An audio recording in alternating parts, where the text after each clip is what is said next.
ओम शांति। 7 दिसंबर 1978 की अव्यक्त मुरली। हेडिंग है बाप समान संपूर्ण बनने के चिन्ह। सदा सर्व पर उपकार करने वाले बाप दादा बच्चों के प्रति बोले, सदा अपनी स्मृति की समर्थी से अपने तीनों स्थान और तीनों स्थिति निराकारी, आकारी और साकारी तीनों स्थिति में सहज स्थित हो सकते हो। जैसे आदि स्थिति साकार स्वरूप में सहज ही स्थित रहते हो, ऐसे अनादि निराकारी स्थिति इतनी ही सहज अनुभव होती है। अभी अभी अनादि, अभी अभी आदि स्मृति की समर्थी द्वारा दोनों स्थिति में समानता अनुभव हो, ऐसे अनुभव करते हो। जैसे साकार स्वरूप अपना अनुभव होता है, स्थित होना नेचुरल अनुभव करते हो, ऐसे अपने अनादि निराकारी स्वरूप में जो सदा एक अविनाशी है, उस सदा एक अविनाशी स्वरूप में स्थित होना भी नेचुरल हो। संकल्प किया और स्थित हुआ, इसी को कहा जाता है बाप समान संपूर्ण अवस्था, कर्मातीत अंतिम स्टेज। तो अपने आप से पूछो, अंतिम स्टेज के कितना समीप पहुंचे हो? जितना संपूर्ण अवस्था के नजदीक होंगे, अर्थात बाप के नजदीक होंगे, उसी अनुसार भविष्य प्रारब्ध में भी राज अधिकारी होंगे। साथ साथ आदि भक्त जीवन में भी समीप संबंध में होंगे। पूज्य अथवा पुजारी दोनों जीवन में साकार बाप के समीप होंगे, अर्थात आदि आत्मा के सारे कल्प में संबंध व संपर्क में रहेंगे। हीरो पाठधारी आत्मा के साथ साथ आप आत्माओं का भी भिन्न नाम रूप से विशेष पाठ होगा। अब के संपूर्ण स्थिति के नजदीक से, अर्थात बाप दादा की समीपता के आधार से सारी कल्प की समीपता का आधार है। इसलिए जितना चाहो उतना अपनी कल्प की प्रारब्ध बनाओ। समीपता का आधार श्रेष्ठता है। श्रेष्ठता का आधार अपने मर्जीवा जीवन में विशेष 2 बातों की चेकिंग करो। एक, सदा पर उपकारी रहे हैं। दूसरा, आदि से अब तक सदा बाल ब्रह्मचारी रहे हैं। मर्जीवा जीवन के आदिकाल से, अर्थात बाल्यकाल से अब तक सदा ब्रह्मचारी रहे हैं। ब्रह्मचारी जीवन अर्थात ब्रह्मा समान पवित्र जीवन, जिसको ब्रह्मचारी कहो या ब्रह्मचारी कहो, आदि से अंत तक अखंड रहे हैं।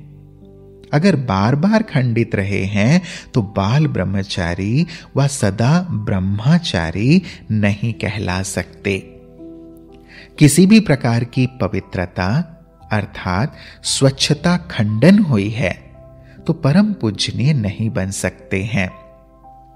बाप समान न होने के कारण समीप संबंध में नहीं आ सकते। इसलिए श्रेष्ठता का आधार, समीपता का आधार बाल ब्रह्मचारी अर्थात सदा ब्रह्मचारी, जिसको ही फॉलो फादर भी कहते हैं। तो अपने को चेक करो, अखंड हैं। अखंड रहने वाले को सर्व प्राप्तियां भी अखंड अनुभव होती हैं। खंडित पुरुषार्थी को प्राप्तियां भी अल्पकाल अनुभव होती हैं। अपना रजिस्टर चेक करो, सदा साफ रहा है। किसी भी प्रकार के दाग से रजिस्टर को खराब तो नहीं किया। सदा ब्रह्मचारी अर्थात संकल्प में भी किसी प्रकार की अपवित्रता वृत्ति को चंचल नहीं बनाए। पहली हार वृत्ति की चंचलता, फिर दृष्टि और कृति की चंचलता होती है। वृत्ति की चंचलता रजिस्टर को दागी बना देती है। इसलिए वृत्ति से भी सदा ब्रह्मचारी। आज बाप दादा बच्चों के इस रजिस्टर को देख रहे थे कि कितने बच्चे सदा ब्रह्मचारी हैं और कितने ब्रह्मचारी हैं। बाल ब्रह्मचारी का महत्व होता है। बाल ब्रह्मचारी वर्तमान समय भी पूज्य है, अर्थात श्रेष्ठ है। बाप दादा भी ऐसे बच्चों को पूज्य बच्चों के रूप में देखते हैं। विश्व के आगे भी अभी अंत में पूज्य के रूप में प्रत्यक्ष होंगे। बाप के आगे पूज्य प्रसिद्ध होने वाले सदा समीप संबंध में रहते हैं। ऐसे अपना रजिस्टर देखना। दूसरी बात, परोपकारी, इसका भी विस्तार बहुत गुह्य है। इसका विस्तार स्वयं सोचना। विश्व के प्रति और ब्राह्मण परिवार के प्रति दोनों संबंध में सदा उपकारी बने हैं। वह कब स्वउपकारी, वह कब परोपकारी। वास्तव में परोपकार स्वउपकार है। इसी रीति से इस बात में भी अपना रजिस्टर चेक करना, फिर बाप दादा भी सुनाएंगे। समझा? अच्छा, सदा अपने अनादि और आदि स्वरूप में सहज स्थित होने वाले, सदा स्वच्छ और स्पष्ट रहने वाले पूज्य आत्माएं, सारे कल्प में समीप संबंध में आने वाली आत्माएं, सदा ब्रह्मचारी बच्चों को बाप दादा का याद प्यार और नमस्ते। हम बच्चों का भी प्राणेश्वर बाप दादा को याद प्यार और नमस्ते, नमस्ते, नमस्ते बाबा। फिर प्यारे बाप दादा ने टीचर्स से मुलाकात की। टीचर्स को विशेष लिफ्ट है, क्योंकि टीचर्स का काम ही है सर्व आत्माओं को मार्गदर्शन कराना। तो दिन रात एक ही लगन में रहने वाले, एक की ही याद और एक ही कार्य, इससे एक रस स्थिति सहज ही बन जाती है। एक की लगन में रहने से सहज मंजिल का अनुभव होता है। एक ही एक है तो सहज मार्ग हो गया ना। सेकेंड में स्विच ऑन किया और मंजिल पर पहुंचे। सोचा और स्वरूप हुआ, यह है लिफ्ट। टीचर्स को अपने भाग्य को देख सदा बाप के गुण गाने चाहिए। वाह बाबा और वाह ड्रामा, यही गीत सदा चलता रहे। इसी खुशी में चाहे तन का बंधन हो, चाहे मन का हो, लेकिन कुछ नहीं लगेगा। सदा बिजी रहने से किसी भी प्रकार से माया का वार नहीं कर सकता। माया की हार होगी, वार नहीं हो सकता। फिर बाबा ने एक दूसरी पार्टी से मुलाकात की। समीप आत्माओं के लिए पुरुषार्थ भी एक मनोरंजन का साधन। ब्रह्मा बाप की जो पहली विशेषता है नष्टो मोहा, जिसके आधार पर ही सदा स्मृति स्वरूप बने, तो ऐसे फॉलो फादर करते हो। इसी विशेषता से समीप आत्मा बन जाएंगे। स्वयं से व सर्व से नष्टो मोहा, इसलिए समीप आत्माओं को सहज ही सर्व प्राप्तियां होती हैं। पुरुषार्थ भी एक खेल अनुभव होता है, मुश्किल नहीं।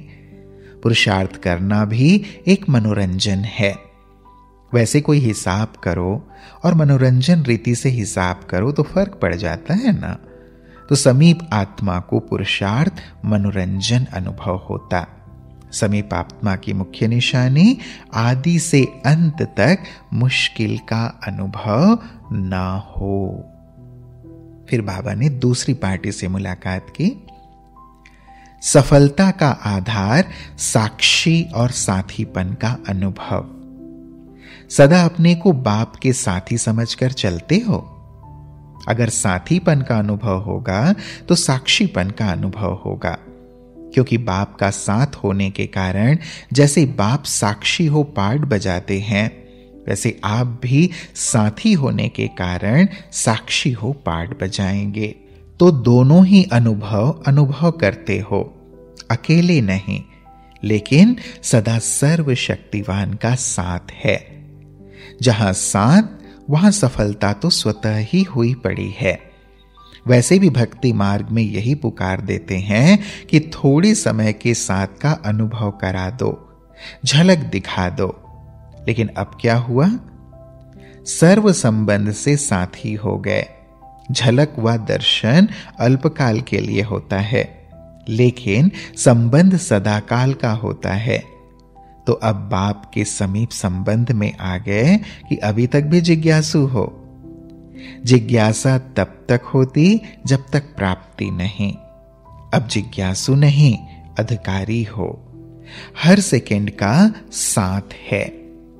हर सेकंड में संबंध के कारण समीप हैं। जीवन में साथी की तलाश करते हैं और साथी के आधार पर ही अपना जीवन बिताते हैं। अब कौन सा साथी बनाया है? अविनाशी साथी। और कोई भी साथी समय पर व सदा नहीं पहुंच सकता, लेकिन बाप दादा सदा और सेकेंड में पहुंच सकते।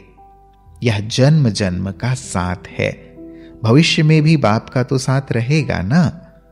शिव बाप साक्षी हो जाएंगे और ब्रह्मा बाप साथी हो जाएंगे।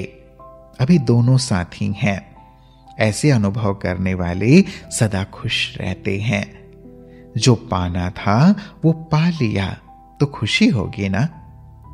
पा लिया है, बाकी है बाप समान स्वयं को बनाना। इसमें नंबरवार हैं। शक्ति सेना को बाप दादा विशेष चढ़ती कला का सहयोग देते हैं, क्योंकि शक्तियों को माताओं को सबने नीचे गिराया। अब बाप आकर के ऊंचा चढ़ाते हैं। अपने से भी आगे शक्तियों को रखते हैं, तो शक्तियों को विशेष खुशी होनी चाहिए। शक्ति का चेहरा सदा चमकता हुआ दिखाई दे, क्योंकि बाप ने विशेष आगे रखा है। वैसे भी कोई अल्पकाल की प्राप्ति होती है तो वह चमक चेहरे पर दिखाई देती है। यह कितनी प्राप्ति है। माताएं कभी रोती तो नहीं हैं, कभी आंखों में आंसू भरते हैं। अब नैनों में रूहानियत आ गई। जहां रूहानियत होगी वहां पर आंसू नहीं होंगे। पांडव आंखों से रोते हैं या मन से? जब सुख के सागर में समाने वाले हो तो रोना कहां से आया? रोना अर्थात दुख की निशानी। सुख के सागर में समाये हुए रो कैसे सकते? कभी भी दुख की लहर स्वप्न में भी ना आए। स्वप्न भी सुख स्वरूप हो, क्योंकि सुख का सागर अपने समीप संबंध में आ गए। तो सदा सुख में, खुशी में रहो, कभी रोना नहीं। सतयुग में आपकी प्रजा रोएगी क्या? तो होवनहार राजा क्यों रोते? शक्तियां तो एक सैंपल हैं। अगर सैंपल रोने वाला होगा तो और सौदा कैसे करेंगे? इसलिए कभी नहीं रोना, ना आंखों से रोना, ना मन से। समझा? अच्छा, ओम शांति।